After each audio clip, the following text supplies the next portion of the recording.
Yes. Thank you once again. I bring to you today question two, paper two, grade 11. It's a 2023 revision that I'm going through with you. And like I said, it's only question two in this presentation.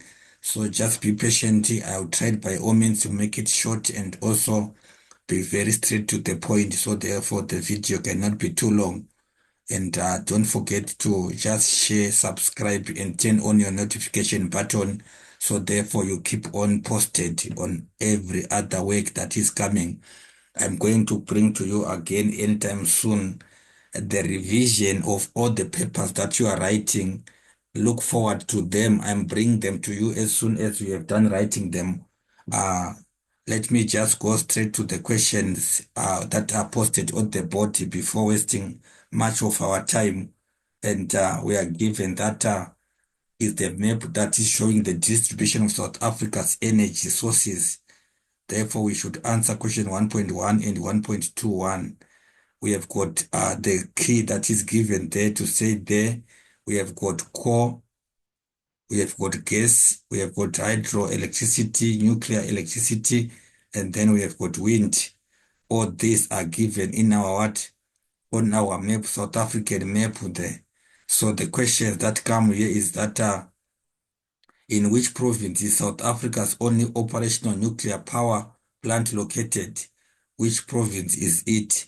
Where we have got the nuclear power plant only, the South Africa only operational nuclear power plant.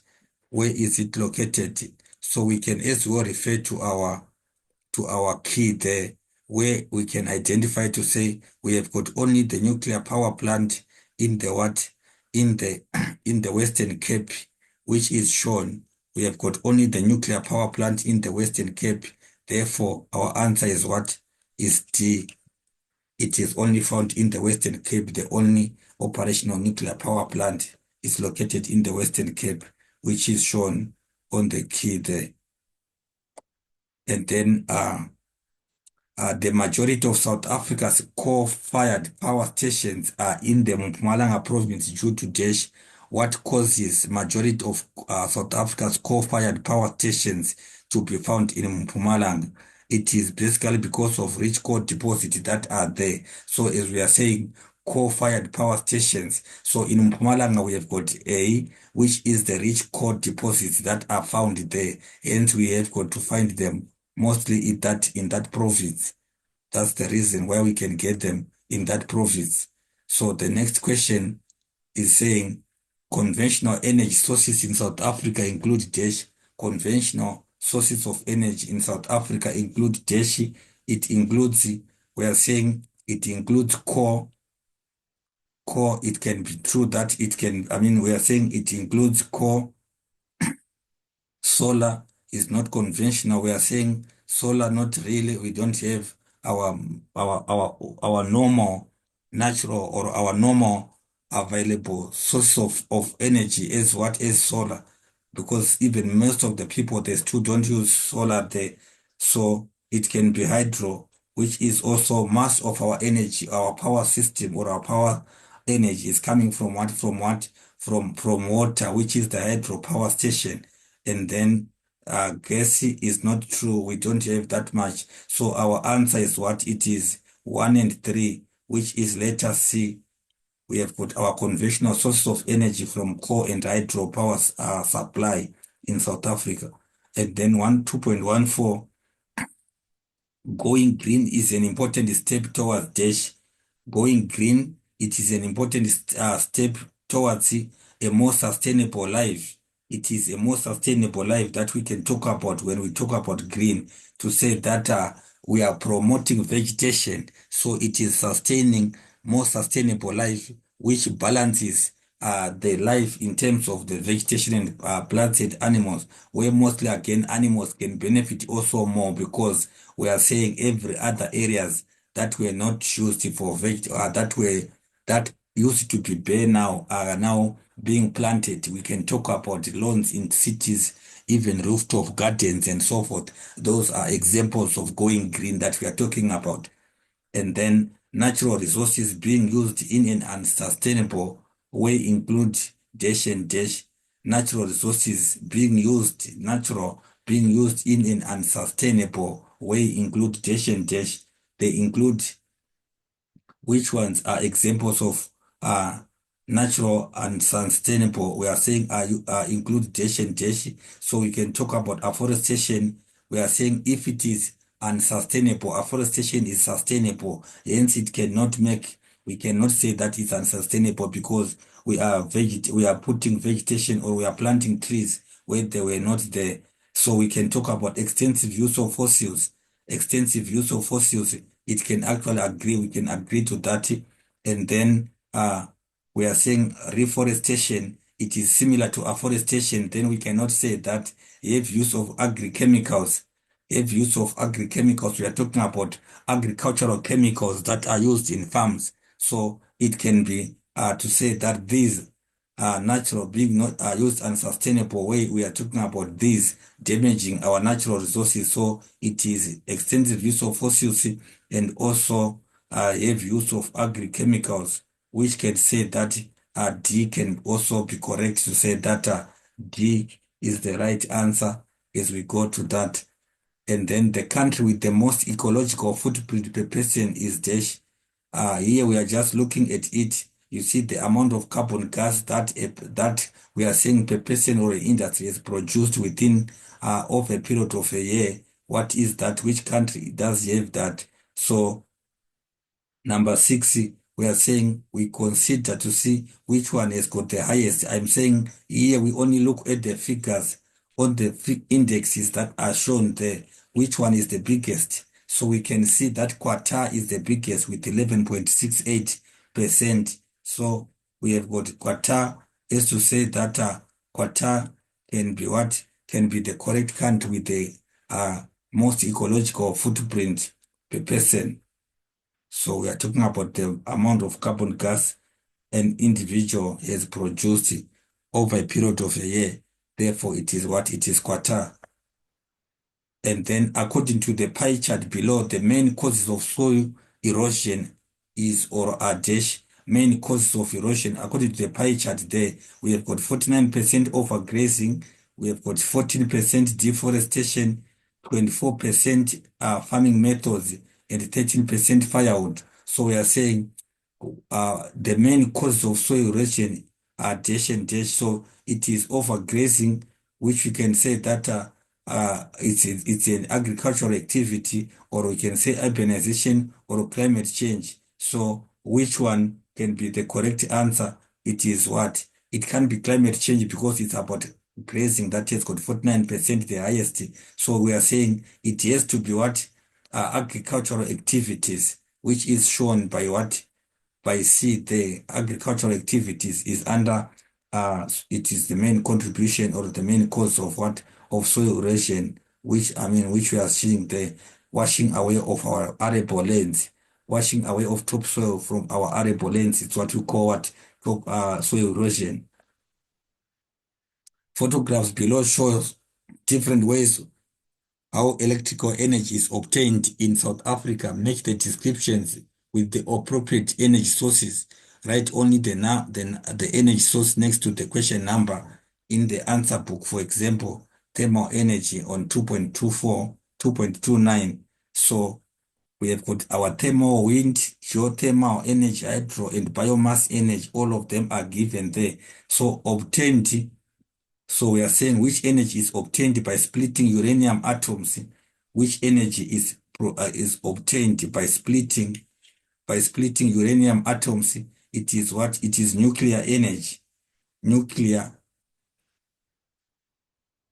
nuclear is the one that is obtained by what? By splitting nuclear atoms. Use heat of underground rocks and water. Use heat of uh, underground rocks and water. Obviously, it's what is geothermal. It is geothermal, which can use heat from underground water and what? And rocks. It is geothermal. Geothermal. And then burning vegetation and organic material. Number 3, burning vegetation and organic material. burning vegetation and organic material is what is biomass. Biomass,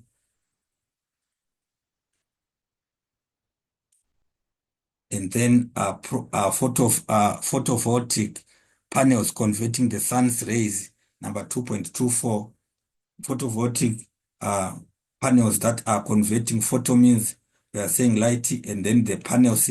So we are talking about solar energy that is converting the sun's rays. It is what? It is solar. It is solar energy. Energy obtained by burning coal in power stations. Number 5, energy obtained by burning coal in power stations. Coal in power stations is obtained in what? Coal in power stations is obtained in what? Thermal energy. It is what? Thermal energy.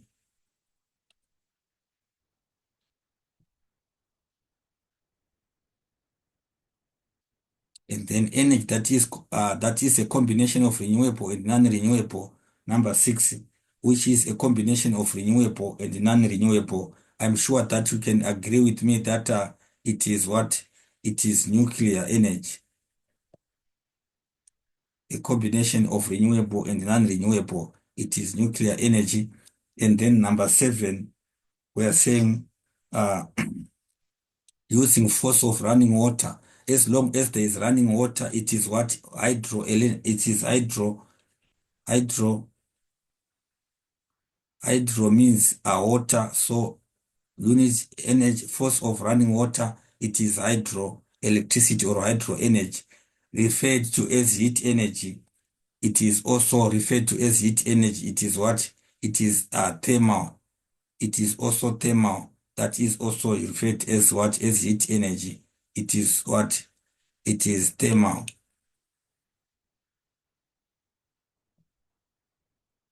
Thermal is also referred to as heat energy. Thermal is also referred as heat energy. Uh, it's a infographic on soil erosion in the Drakensberg uplands of South Africa. Soil surface coverage by vegetation for the different land degradation intensities. So various land degradation, like the land damaging levels, the levels of land degradation is land destruction. So degradation in the form of soil erosion is a major threat facing the sustainability of range lands. The mismanagement of lands, overgrazing, and livestock trampling related related to the increasing population densities and demand for land have caused soil erosion. That is true. So we are given this photograph: 0.5 to 5% grass cover, heavily degraded soil, uh, 25 to 50% grass cover, moderately degraded, and then 75 to 100 grass cover, non-degraded. So in other words, what you need to understand is that these patches are indicating the level to which land has been destroyed because of absence of vegetation cover. So we are saying where there is no vegetation cover, we have got an extensive degradation. That is example, which is shown by A there. And then we also have B, where there is at least 25 to 50%. There is no extensive degradation, but it is moderate. That is what is being shown in this photograph here. So our questions that are coming there are saying 2.31, how has the increasing population density and demand for land caused soil erosion? The increasing population density, we are talking about the number of people that are over a piece of land. That is also the number of people over a piece of land, and the demand for land. And the demand for land, how has it caused soil erosion? We are talking about one. I can give you to say that we have got more. We can talk about increasing population density. It caused increased livestock, causing increased compaction of soil. One, we are saying it resulted in what? In increased livestock. Increased livestock.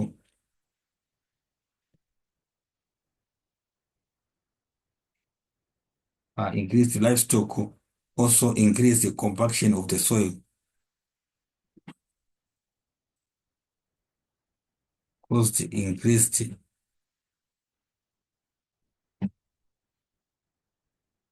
compaction of soil.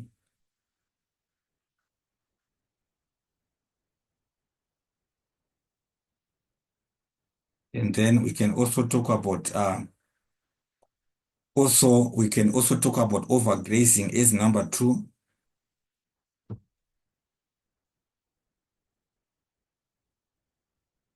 Overgrazing also, it also comes there because also talk about insufficient time for soil to rejuvenate is number three.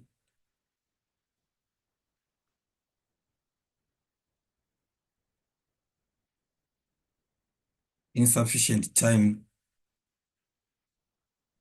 for soil to rejuvenate. Insufficient time uh, for soil.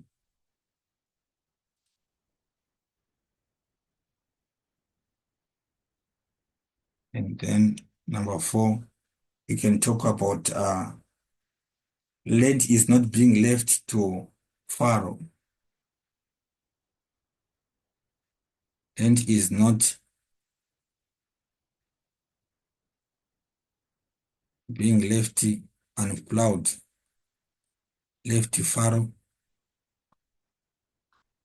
So what we are saying is that the population density, it resulted in all these factors: overgrazing, insufficient time for the soil to rejuvenate, just to say the soil to recover after it has been gone through a lot of pressures that are there, either because of agriculture as such as erosion effect that we are talking about there. So it has no time that it can also recover, or it can also just become better. So because of what? Because of increased demand for land and also population density.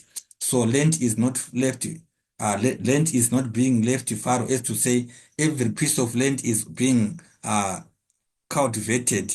So those factors or that activity, it actually negatively impacts on our land, therefore causing what? Causing land degradation or causing soil erosion, as to factors that are being asked above there. And then which image, A, B, or C, is most vulnerable to soil erosion? Obviously, we can see that it is A. The image that is most vulnerable to soil erosion, it is A here. I'm saying number question next. A is most vulnerable because grass cover 0 to 5% heavily degraded. So it is A because we can see that it is heavily degraded. A is the right answer there. Explain your answer in the question above. It is because A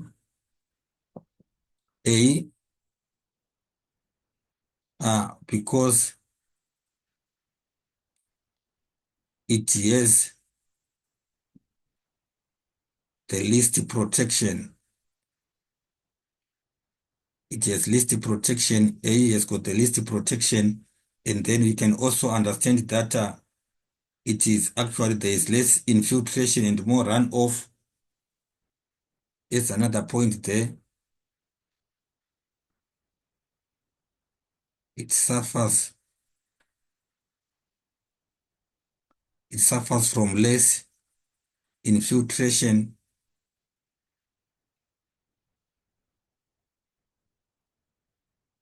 and hence more runoff. So the runoff, obviously, it affects the land. I mean, the soils. It affects the soil because the soil is washed away. Infiltration is the sinking of of water into the ground. So those are kind of problems that can also cause it to be more vulnerable. And then there is also less vegetation stabilizing the soil. There is less vegetation that stabilizes the soil. There is number three.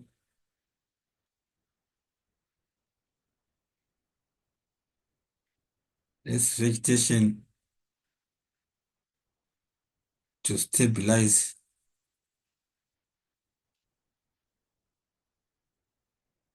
There is less vegetation to stabilize the soil there. We can also talk about factors such as also uh, there is also less vegetation just to anchor the soil through its roots, and then also factors to do with less vegetation also causes less water holding capacity, which increases runoff in that regard also. And then less vegetation to intercept rain, increasing water energy, or we are saying the water is not intercepted during the rain. I'm sure you remember the rain splash soil erosion. When the rain drops, hit the ground, hit the background, it dis, it displaces it displaces what the soil particles. That displacement is also the vulnerability that we are talking about. And then uh, even the vegetation also, which leaves the less vegetation also, which leaves the soil or which leaves the soil exposed to various agents of erosion, such as also wind and blowing winds and even glaciers and stuff. There are also factors that can also contribute to that. And then next question 2.33, why is soil erosion a major threat to the livelihood of subsistence farmers who use the communal land? Uh, Question 3.33, why is soil erosion a major threat? It is a major threat. Why is it a major threat to the livelihood of subsistence? We remember subsistence, we are talking about small scale farmers only producing for their families and little for sale. So the question wants us to understand to say, why is it a major problem to them, this issue of soil erosion? So 2.3.3, one, we are saying it reduces agricultural productivity and increases poverty. One, it reduces uh, agricultural agricultural productivity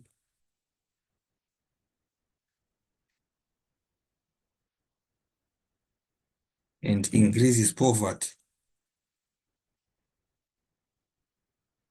It increases what? Poverty. Because of the soil erosion, it actually reduces agricultural productivity, hence poverty will increase because of soil erosion. Also, it also compromises the water quality, and as it compromises water quality,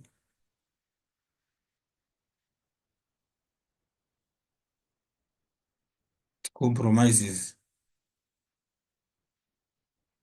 water quality, which is also a problem in the to subsistence pharmacy.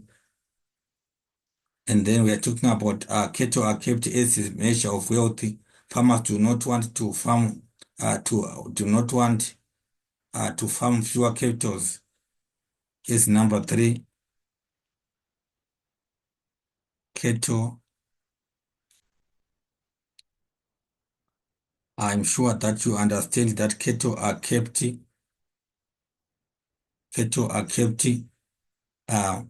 as a measure of wealth. Are kept as a measure of wealth,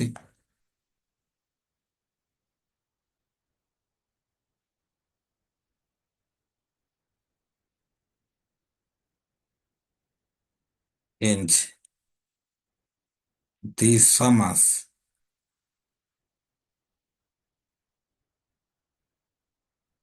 do not want to keep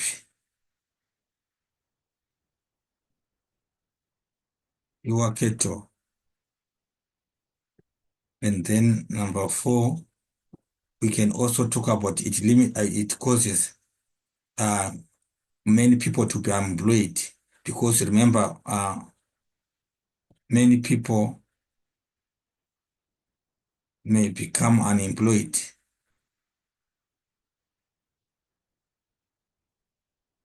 Many people may become unemployed, which also increases poverty. Therefore, it is a risky. We can talk about starvation and malnutrition to people, because remember, these are subsistence farmers. It causes starvation. It causes starvation and malnutrition to families, which is also a problem. Number six, I can talk about factors as to say that it also more people. I mean, what is this? It also causes lower yields and causes food insecurity, results in lower yields, in lower yields,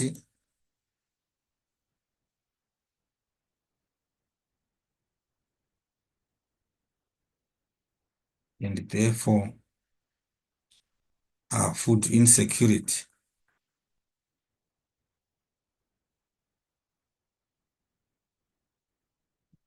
Therefore, food insecurity.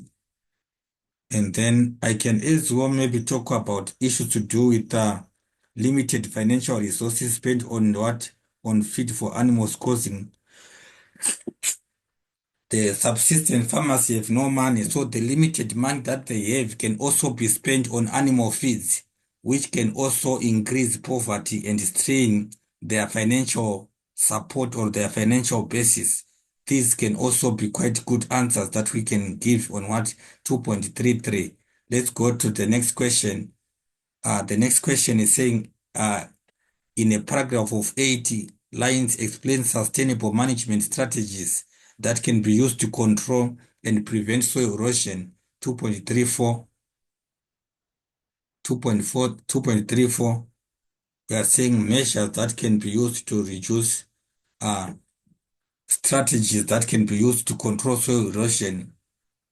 Number two, 2.3.4. So we are saying sustainable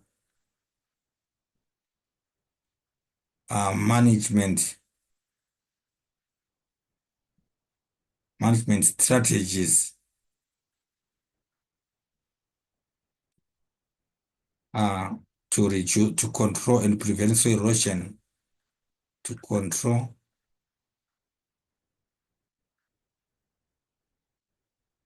and prevent soil erosion,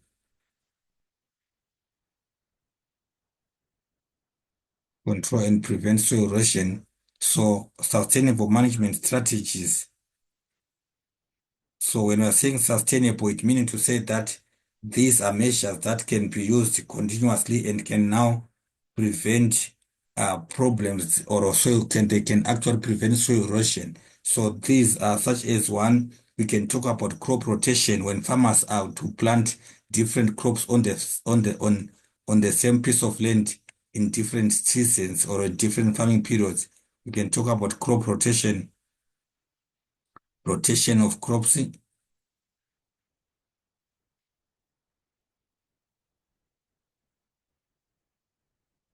Two, I can maybe also talk about we can talk about afforestation or reforestation,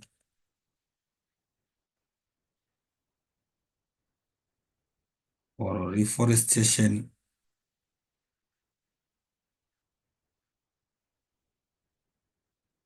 Afforestation is when we are talking about planting vegetation on a piece of land that has never been that has never been what? That has never been having vegetation before.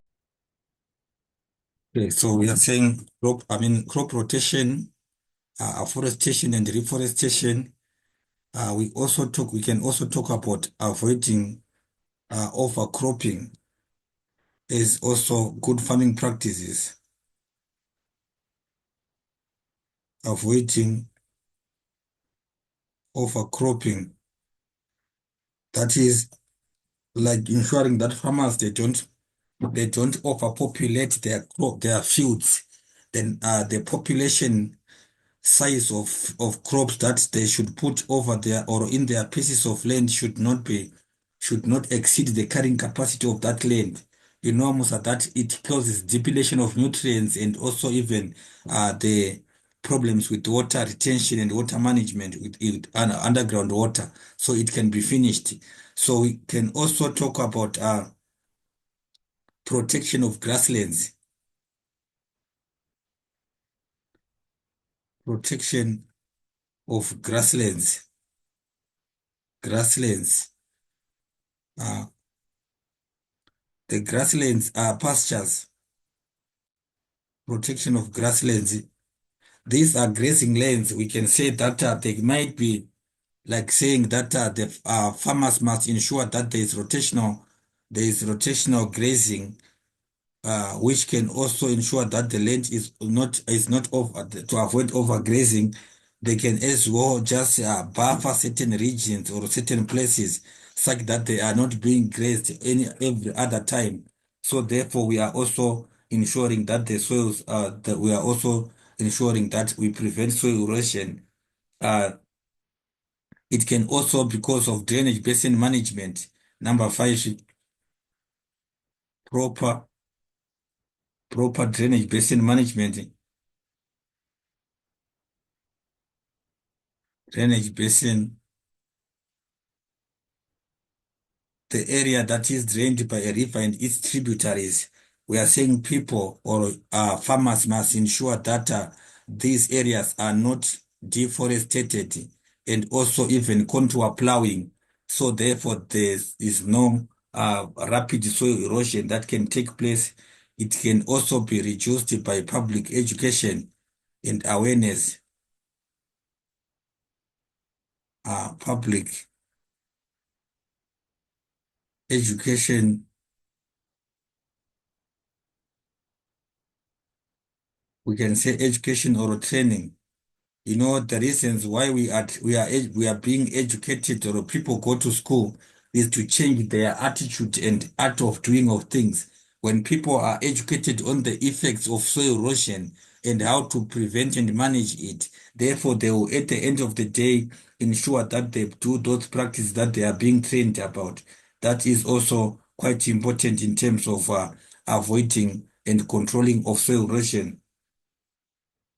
We can also talk about minimum tillage or no-till farming. Farmers,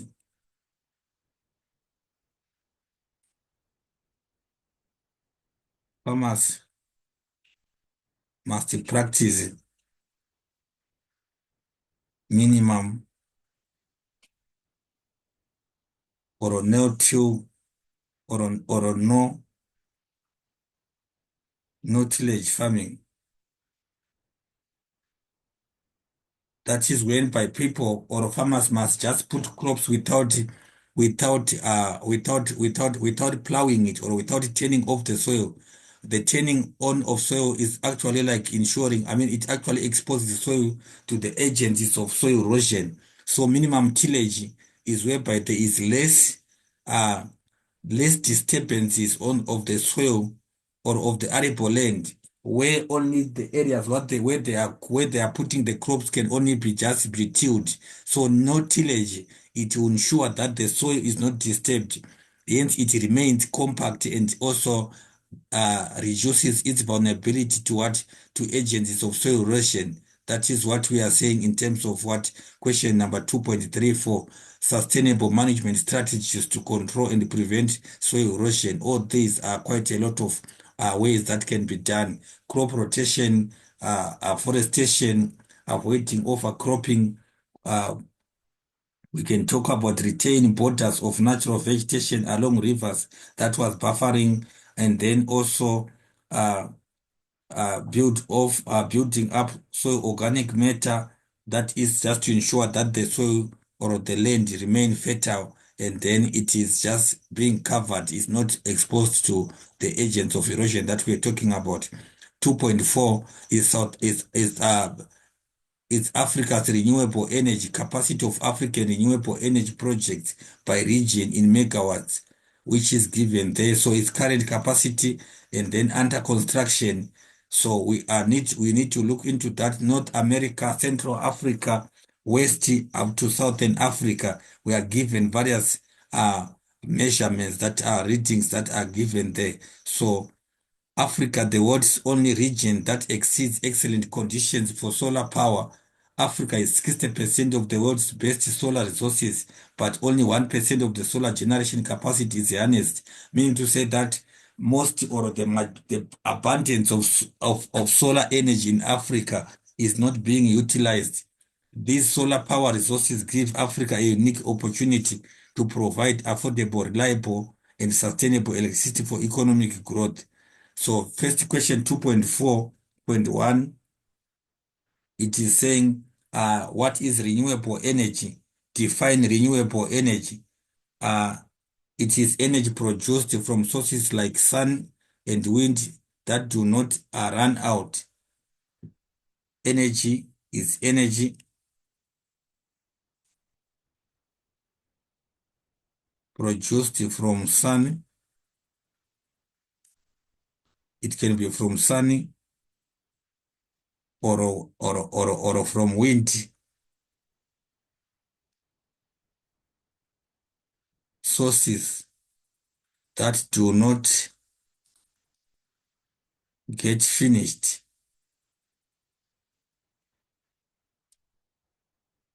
or run out. That is renewable source of energy. We can also talk about that it's a source of energy that can be naturally replenish itself. Energy produced from sources that can naturally replenish itself. Source of energy that can naturally replenish. That can naturally replenish itself. That is a renewable source of energy. And then which region is the current leader on the African continent in renewable energy capacity? Which region is the current leader on African continent in renewable energy capacity? So in terms of renewable energy capacity, we can look there, and then we are saying North Africa, Central Africa, West Africa, and then current capacity, and then we are saying renewable current capacity. So we can see that that is North Africa, which is shown there on, we are saying North Africa. North Africa is the what? Uh, is the answer on 2.42, is the one who is the leader in terms of renewable source of energy. Is North Africa. And then which region, when all their under construction projects are complete, will have more than double their current capacity? We have more than double their capacity. The current, their under construction projects are complete. We have more than double their current capacity. So what we are saying is we just have to look at it and then see to say when the under construction is complete, we have more than their current capacity. So we are saying under construction is this one in what? Is this one in which is grayish.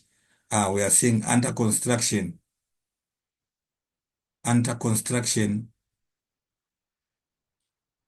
So what we are saying is that when it is complete, we have more than the current capacity. So we are saying more than the current capacity. So you see 15,200, and then the current capacity is 10,000. So you can see that the current capacity that we have is 10, and then it's 15. When it is finished, it will have more than the current capacity. So we can see that it is what? It is Central Africa, which has got the majority, which has got the biggest under construction. It's what? Central Africa.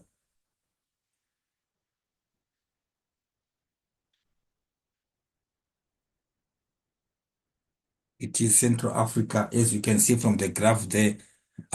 What physical factors contribute to Africa being described as exceedingly excellent condition for solar power? Uh, what are those factors that makes it to be excellent condition for solar power? Number 2.44, we are saying Africa, it has got land. We can talk about reliable sunlight. It has got reliable.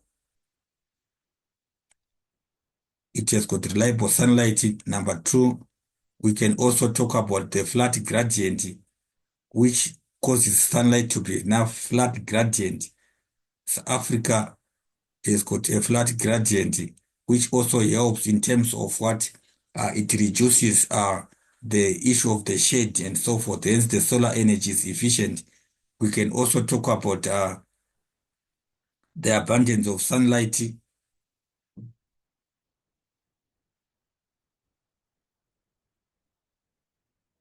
abundance,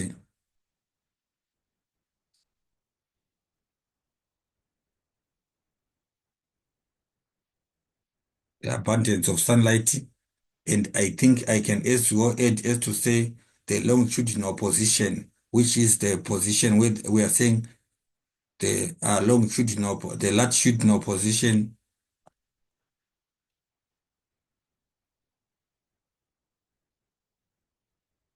the latitudinal position of Africa. It actually ensures that Africa receives the best heat. It receives the best heat energy, the latitudinal position. So we are saying uh, those sectors are quite they quite contribute to what we are talking about in terms of the uh, exceedingly excellent condition for solar energy. The latitudinal position of Africa, it ensures that Africa receives the best heat or the maximum heat that it can get. So those are the factors that we can give the, and then uh, 2.4, 2.45, 2.45, we are saying how would the development of solar power plant contribute to Africa's economic growth? How can the development of solar power contribute to Africa's economic growth? So, one, what are those things that can happen? It is actually one, it increases employment. It increases, it increases employment is one factor that we can talk about there. It increases employment. Uh, when we have got employment, we are saying our people's standards of living will improve and we can have a better livelihood. Also, farmers can rent out land to companies. Is number two.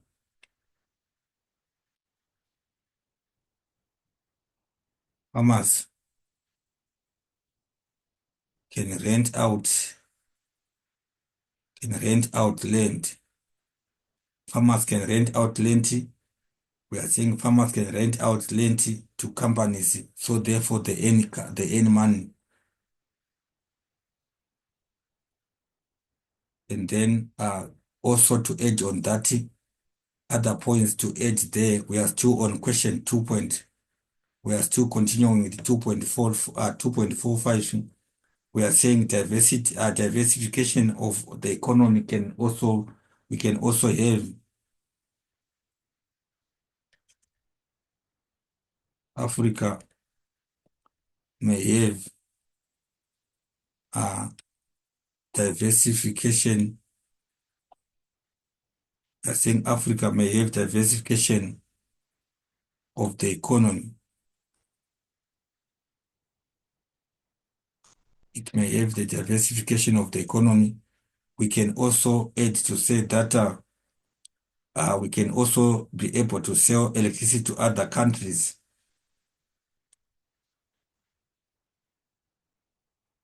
Can sell electricity to other countries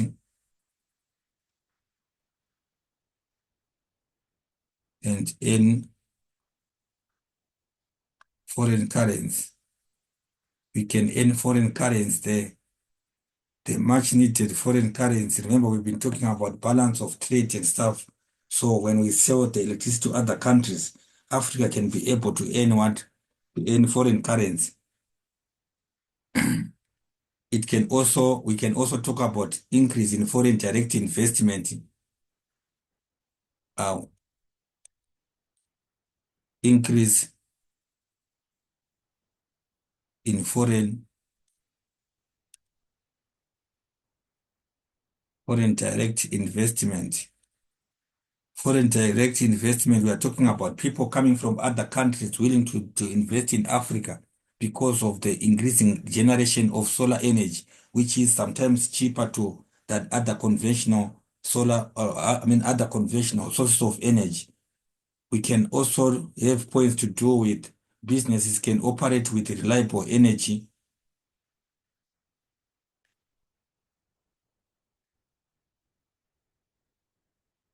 Businesses can operate with reliable energy.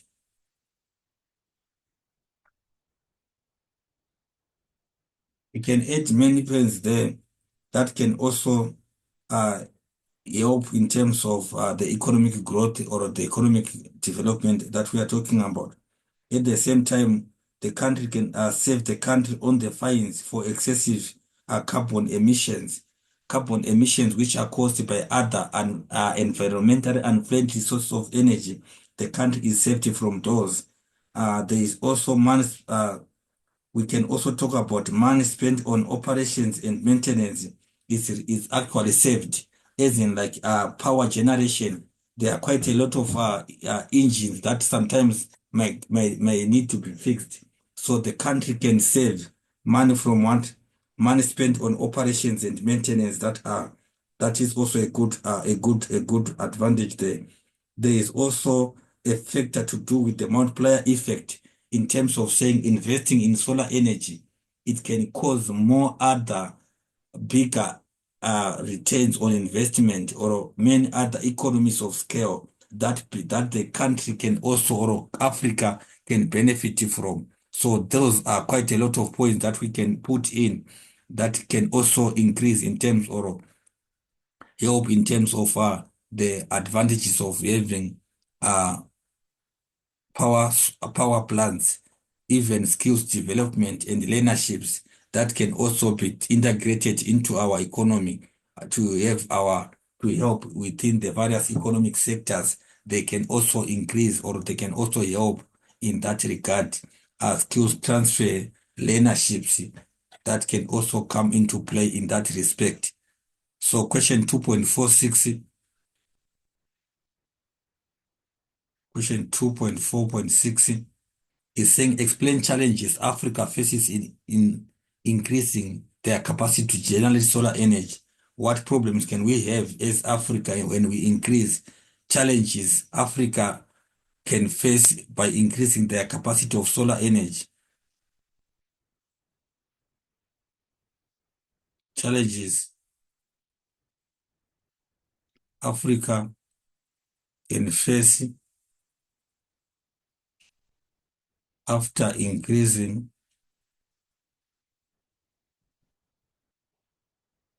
or when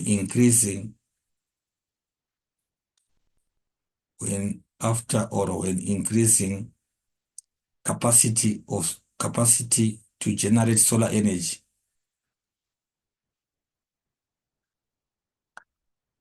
Capacity to generate solar energy.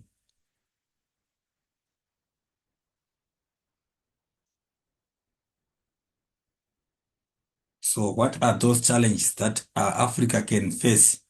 The challenges that we can talk about. We can talk about lack of professional expertise to implement and maintain,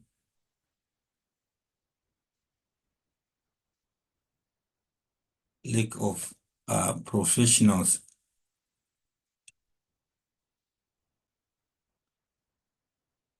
or we can say expertise to implement and maintain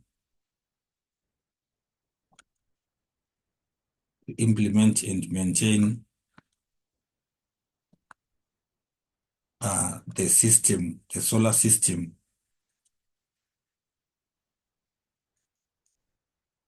It can be a challenge that we can face there. We can also have problems to say resistance from stakeholders. People are afraid of change. We can also have resistance from stakeholders. These resistance or reasons are because of maybe monopolization reasons, where some people who were actually being able to provide the solar energy as only the sole providers, they can just put on standards and requirements that might make it impossible for the process of uh, solar generation to be difficult. So we are saying resistance can be there. We can also have lack of investment in solar plants, lack of investment or of funding in solar plants. So there might be problems due to funding in terms of the processes that need to be done, lack of investment or funding in solar plants. And then we can also talk about vandalism of infrastructure is another point that we can also have. You know, people sometimes they always steal. We have got vandalism or theft of the infrastructure.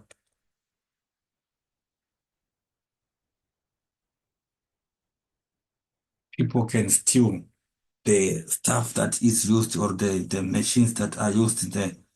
We can also talk about problems to do with limited capacity to upgrade and fix. When that has been done, we can also have problems to do with uh, limited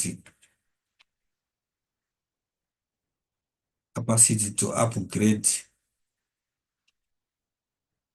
or fix, to upgrade or fix equipment.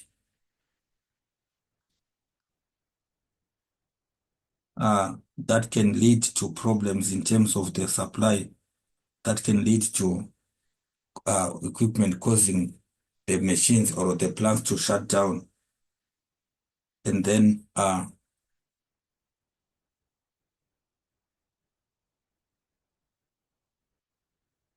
we can go to the next question. 2.5. Africa's energy management coal still has an important role to play in South Africa today and tomorrow. Uh, Coal still has got an important role to play today and tomorrow. So we are told that coal-fired power stations are linked with South Africa's energy crisis. Government-owned national power utility Eskom Holdings, which generate 90% of the electricity used in South Africa and 30% of the electricity generated in the African continent, has been unable to keep up with the national demand for electricity. So Eskom's 14 coal-fired power stations are either old and inadequately maintained or poorly designed and not operating to capacity. Due to these issues, South Africa experienced a daily shortfall of about 4,000 to 6,000 megawatts, roughly equivalent to 10% of current use. What result are scheduled power outages, uh, what we call load shedding. Unstable access to electricity does not only impact negatively on daily lives of the public, but power outages also cause disruption to businesses, damaging the very economic backbone of the nation. To address this problem, South Africa has been working to shift its energy mix from coal to renewables like wind and solar energy. I'm sure that we have talked about them again. These can also cause environmentally friendly source of energy. However, from a holistic perspective, coal has a crucial role to play in stabilizing the country's energy sector and business environment. Load shedding, when a power station cannot meet demand of electricity, power is switched off to parts of the grid to protect power generating assets. I'm sure if you remember natural sciences at grade 8, grade 9, you remember this as to say the power management and generation in South Africa as a unit or a chapter. All right. So let's just quickly go to the questions that are there and then we can quickly answer them. According to the extract, what percentage of South Africa, as electricity does Eskom generate? What percentage of South Africa's electricity does Eskom generate? According to this percentage of electricity that Eskom generate, we can look for that Eskom holding, which generates 90% of the electricity used in South Africa, and 90% of electricity uh, generated, we are saying Eskom holdings, which generate 90% of the electricity used in South Africa, and 30% of the electricity generated to on African continent. So we are saying the question is saying 30% of the electricity generated on African continent is coming from South Africa. So Eskom, we are saying it produces what generates 90% of electricity used in Africa. So what percentage of South Africa electricity does it generate? It is given there 90%. 90% is given there.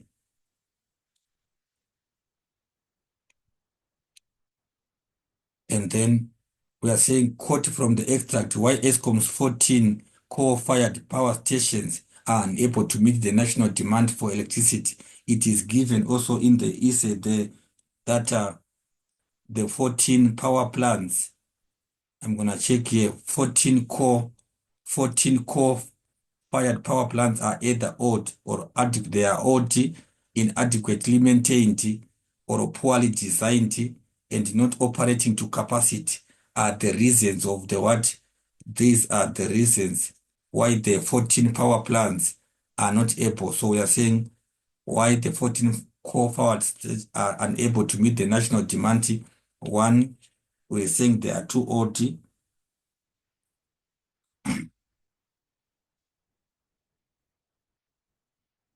They are too old.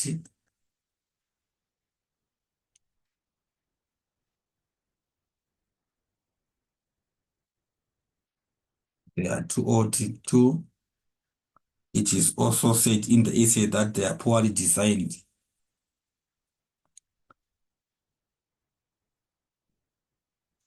They are poorly designed.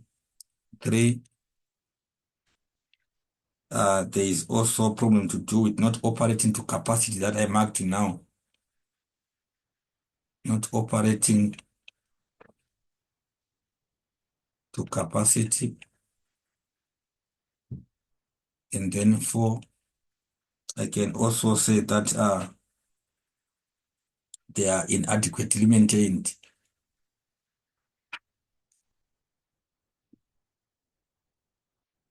Inadequately, they are inadequately maintained. And then 2.53, how does unstable electricity supply affect small businesses? 2.53, one, it decreases the trading hours. One, it reduces trading hours because the load shedding, small businesses have no backup, so their trading hours are reduced. Two, in terms of that, we are saying the trading hours are reduced. It also reduces productivity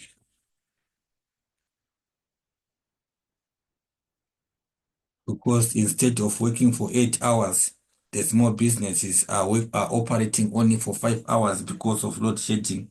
And then we can also have problems to do with loss of revenue.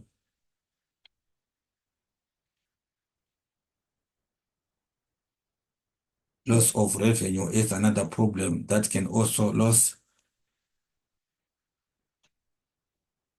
revenue. Remember that revenue is also what is income. Loss of revenue or income and as well as decline in profit margins.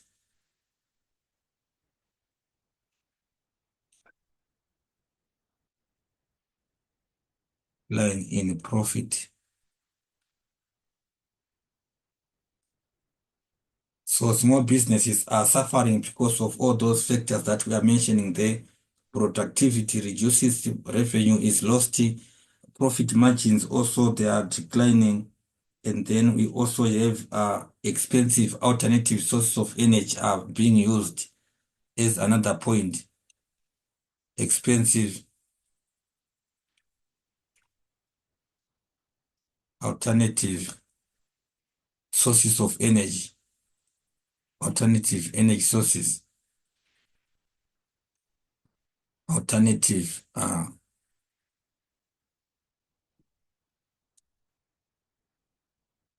energy sources are used.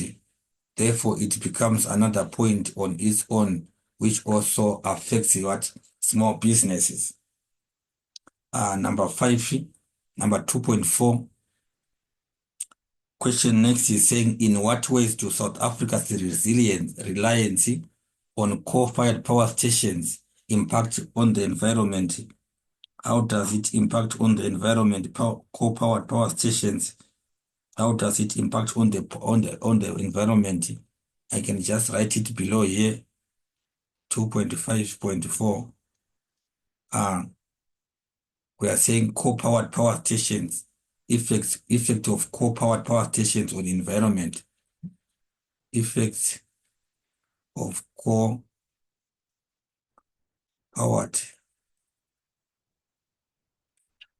stations on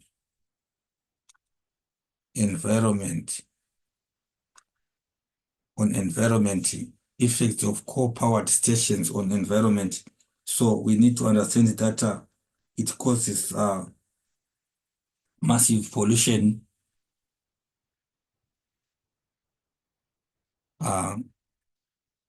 one causes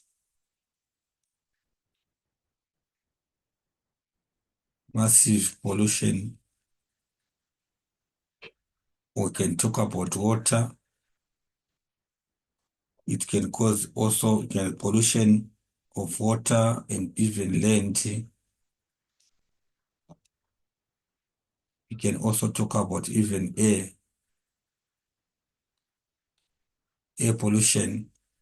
Number 2, we can talk about threatens animal and plant species. It threatens plants and animal species. Number 3,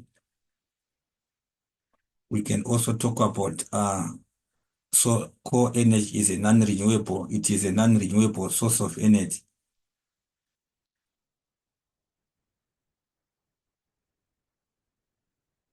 It is a non-renewable source of energy, which is also a problem there.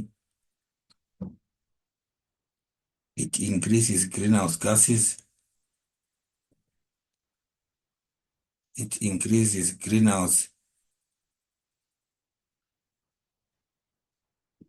gases. I'm sure I remember from the other presentation where I was talking about effects of greenhouse gases that it also causes flooding of coastal lands and also global warming, which are problems that we can also not just ignore.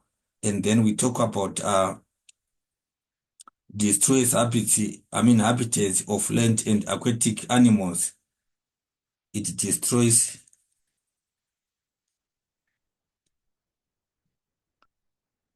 habitats for both terrestrial and aquatic animals or organisms. Their habitats are destroyed. In terms of like saying, we are saying there is removal of natural vegetations and forest again, which actually we are saying it is actually affecting those species of animals that we are talking about. It can also cause environmental problems or degradation. We can also talk about climate change. We can also talk about formation of rainfall, acid rainfall that can actually impact on our natural environment. And also, maybe last but not least, poisonous chemicals which can also leak out of the mine dumps, also affecting our land resources. And then the last question is 2.55. Explain why reducing the country's dependence on coal as a source of energy could be detrimental to the economy. Reducing the dependence on coal, reducing dependence on coal as a source of energy would be detrimental, as to say would be a problem, would be a challenge, would be a serious challenge, or would be a serious problem. How can it become a serious problem? How can it become a serious problem to the economy? So that is the question there. So in other words, we need to understand that when coal is not used as a source of energy, it becomes a serious problem to the economy. How can that be possible? So we want to understand to say, one, uh, it is very expensive to move from coal to greener sources of energy. It is very expensive to move from coal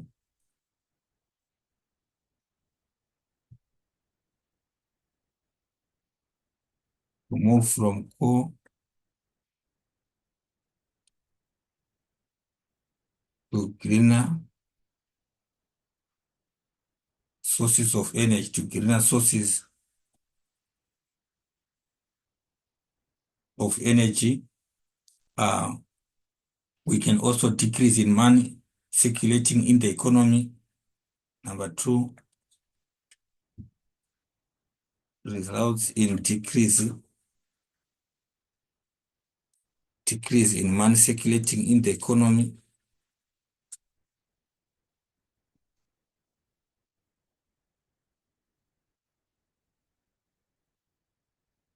Money circulating in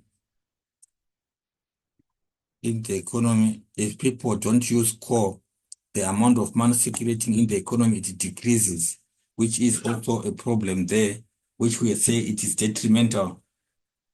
And then we are saying, another point is that expensive to repay national debts for infrastructure investment. Uh, it becomes very expensive. It becomes very expensive to repay national debts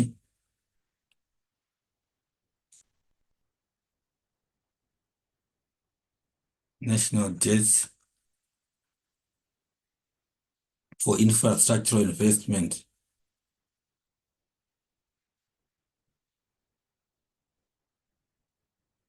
We are saying the infrastructure that was paid by certain companies in terms of investment towards core business, it cannot be repaid enough, because since we have abandoned the use of coal, then it becomes what? It becomes quite expensive. You understand?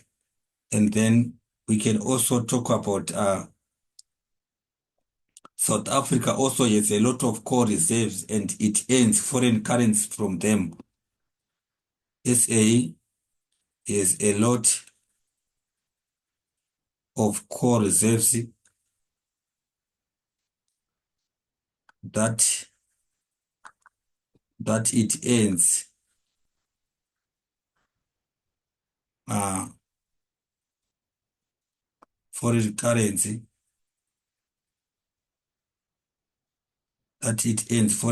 from. And then we can also talk about what is this? We can also talk about increase in unemployment and poverty,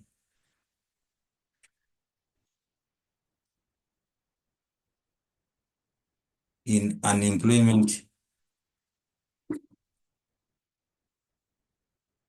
and poverty as a result of abandoning the usage of coal. We also have problems in decrease in circulation of money in the economy, which can also become a challenge. Decrease in money circulating in the economy. We can also talk about cost in reskilling and training of workers. Massive cost on retraining, reskilling and training of workers.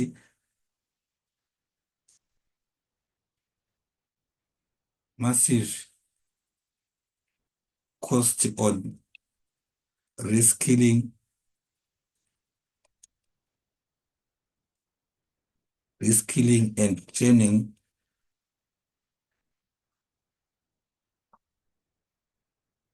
of workers.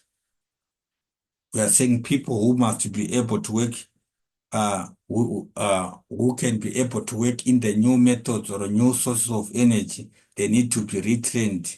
So there are extensive or very serious cost implications that can arise from training and retraining of those people who can work in there.